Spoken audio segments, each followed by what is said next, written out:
Clip number 307۔ اس clip میں آپ سورہ انعام کی آیت نمبر 103 سے 105 تک کی تلاوت، ترجمہ اور تفسیر قرآن صراط الجنان سماعت فرمائیں گے۔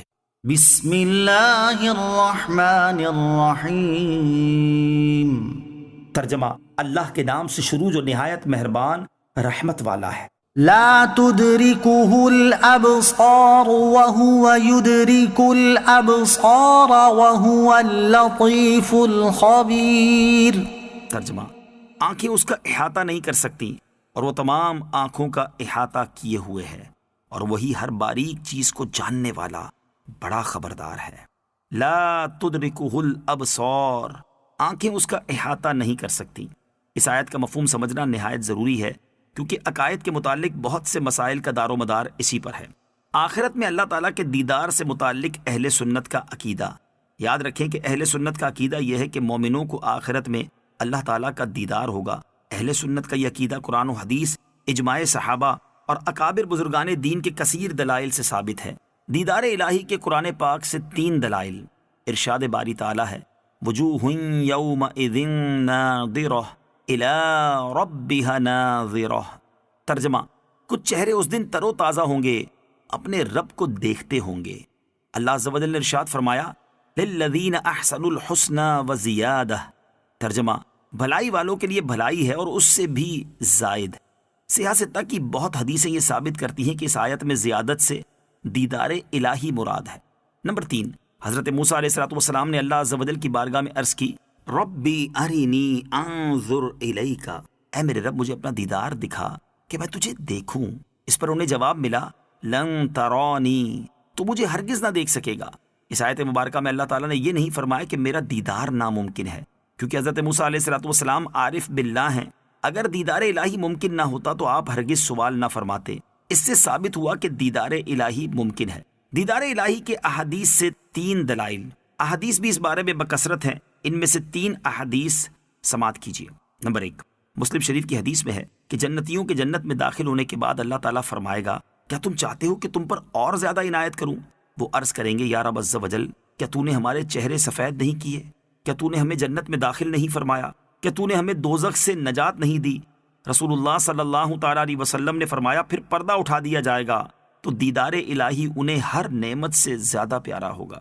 نمبر 2، حضرت جریر بن عبداللہ رضی اللہ تعالیٰ عنہ فرماتے ہیں: ہم سرور کائنات صلی اللہ تعالیٰ علیہ وسلم کی بارگاہ میں حاضر تھے کہ رات کے وقت آپ صلی اللہ تعالیٰ علیہ وسلم نے چاند کی طرف دیکھ کر فرمایا: ان قریب تم اپنے رب عز و جل کو دیکھو گے جیسے اس چاند کو دیکھتے ہو، اور اسے دیکھنے میں کوئی دقت محسوس نہ کرو گے۔ نمبر 3، حضرت ابو ہریرہ رضی اللہ تعالیٰ عنہ سے روایت ہے، مسلم شریف کی حدیث ہے، صحابہ کرام رضی اللہ تعالیٰ عنہم نے عرض کی: یا رسول اللہ صلی اللہ تعالیٰ علیہ وآلہ وسلم، کیا ہم قیامت کے دن اپنے رب عز و جل کو دیکھیں گے؟ ارشاد فرمایا: کیا دوپہر کے وقت جب بادل نہ ہوں تو سورج کو دیکھنے میں تمہیں کوئی تکلیف ہوتی ہے؟ عرض کی: نہیں۔ ارشاد فرمایا: 14ویں رات کو جب بادل نہ ہوں تو کیا تمہیں چاند دیکھنے سے کوئی تکلیف ہوتی ہے؟ صحابہ کرام نے عرض کی: نہیں۔ ارشاد فرمایا: اس ذات کی قسم جس کے قبضہ قدرت میں میری جان ہے، تمہیں اپنے رب عز و جل کو دیکھنے میں صرف اتنی تکلیف ہوگی جتنی تکلیف تم کو سورج یا چاند دیکھنے سے ہوتی ہے۔ ان دلائل سے ثابت ہو گیا کہ آخرت میں مومنین کے لیے دیدار الہی شرع میں ثابت ہے، اور اس کا انکار گمراہی۔ گمراہ لوگ اس آیت کے ذریعے اللہ عز و جل کے دیدار کا انکار کرتے ہیں۔ ہم یہاں آیت کا مفہوم بیان کرتے ہیں، اس سے سارا معاملہ واضح ہو جائے گا۔ آیت کے مفہوم کو کافی آسان کیا ہے، لیکن پھر بھی اسے مکمل طور پر علماء ہی سمجھ سکتے ہیں، لہٰذا عوام کی خدمت میں یہی عرض ہے کہ اوپر تک جو بیان ہوا وہی ان کے لیے کافی ہے، اور نیچے اب جو بحث آ رہی ہے اس پر زیادہ دماغ نہ لڑائیں، اور اگر ضروری ہی سمجھنا ہے تو کسی صحیح العقیدہ ماہر سنی عالم سے سمجھیں۔ قد جاءکم بصائر من ربکم فمن ابصر فلنفسه ومن عمی فعلیها وما انا علیکم بحفیظ۔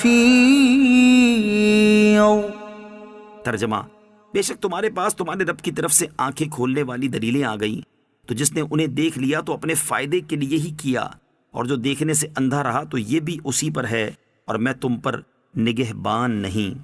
قد جاءکم، بے شک تمہارے پاس آ گئیں، یعنی اے حبیب صلی اللہ تعالیٰ علیہ وآلہ وسلم آپ لوگوں سے فرما دیں کہ تمہارے پاس تمہارے رب عز و جل کی طرف سے توحید، نبوت، مرنے کے بعد دوبارہ زندہ کیے جانے اور حساب و جزا سے متعلق دل کی آنکھیں کھول دینے والی دلیلیں آ گئیں۔ تو جس نے دل کی آنکھ سے حق کو دیکھا اور اس پر ایمان لے آیا تو اس میں اس کا اپنا فائدہ ہے، اور جو حق ظاہر ہونے کے باوجود اسے دیکھنے سے اندھا رہا اور اس پر ایمان نہ لایا تو اس میں نقصان بھی اس کا اپنا ہے۔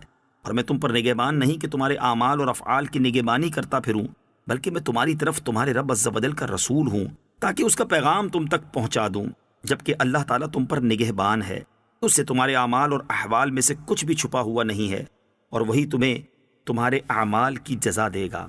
وَكَذَلِكَ نُصَرِّفُ الْآيَاتِ وَلِيَقُولُوا دَرَسْتَ وَلِنُبَيِّنَهُ لِقَوْمٍ يَعْلَمُونَ۔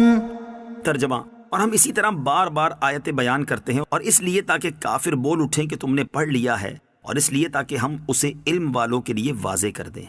وَكَذَلِكَ نُصَرِّفُ الْآيَاتِ، اور ہم اس طرح بار بار آیتیں بیان کرتے ہیں۔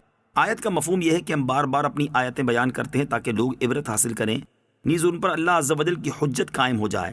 لیکن کافروں کی حالت یہ ہے کہ اس سے عبرت حاصل نہیں کرتے، بلکہ ان آیات کے نازل ہونے کا نتیجہ کافروں کے حق میں یہ نکلتا ہے کہ وہ بول اٹھتے کہ اے محمد صلی اللہ تعالیٰ علیہ وسلم، تم نے گزشتہ کتابوں کو پڑھ لیا ہے اور وہی پڑھ کر ہمیں بتا رہے ہو۔